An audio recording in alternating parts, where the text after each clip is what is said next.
ஓம் ஸ்ரீ குருப்யோ நமஹ. இப்போது நவராத்திரி கன்னி மாதத்தில் சூரிய பகவான் பிரவேசிக்கும் காலத்தில் வரக்கூடியது இந்த நவராத்திரி. இந்த நவராத்திரி என்பது 9 நாட்கள். இந்த 9 நாட்களின் கடைசி நாள்தான் விஜயதசமி. அனைத்து வெற்றிகளையும் கொடுக்கக்கூடிய ஒரு நாளாக அன்று உலகத்தில் இந்துக்கள் எங்கு வாழ்கிறார்களோ அனைவரும் கொண்டாடும் ஒரே ஒரு சிறந்த ஒரு வழிபாடு என்றால் நவராத்திரி வழிபாடு தான். அந்த நவராத்திரி வழிபாடு என்பது அம்மாவை 9 அவதாரங்களில் 9 நாள் நாம் பூஜை செய்வதற்கு பேரு தான் நவராத்திரி. அந்த நவராத்திரியில் முதல் நாள் அம்மாவை அலங்காரம் பண்ணக்கூடிய அம்மாவின் பெயர் ஷைலமாதா. 2வது நாள் பிரம்மச்சாரிணி. 3வது நாள் சந்திரகண்டா. 4வது நாள் கூஷ்மாண்டா. 5வது நாள் ஸ்கந்தமாதா. 6வது நாள் காலராத்திரி.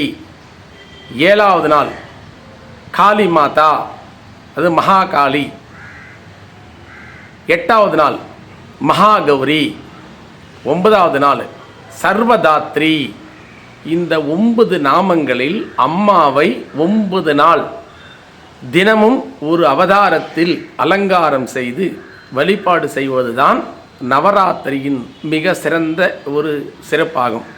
இதன் கடைசி நாள்தான் விஜயதசமி. விஜயம் என்றால் வெற்றி.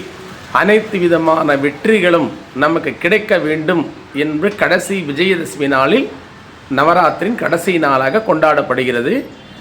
இதில் ஒவ்வொரு நாளும் அம்மாவுடைய அவதாரங்கள், எதற்காக அம்மாவுக்கு இந்த அவதாரம், அதில் உள்ள மகிமை என்ன என்பதை நீங்கள் தினமும் ஒவ்வொரு பதிவில் தெரிந்து கொள்ளலாம். நீங்கள் இது எல்லாம் தெரிந்து கொள்ள லைக் கொடுங்க, சப்ஸ்கிரைப் பண்ணிக்கோங்க. அப்போது அதில் எல்லாமே உங்களுக்கு கிடைக்கும். நீங்கள் அனைத்தும் பார்க்கலாம். நவராத்திரி என்பது மிகவும் ஒரு சிறந்தது. ஒவ்வொரு சகோதரிகளும் குடும்பத்தில் செய்ய வேண்டிய ஒரு சிறந்த பூஜை. இதன் தினமும் ஒவ்வொரு நாளும் அம்மாவின் அவதாரங்களை பற்றி தெரிவிக்கிறோம்.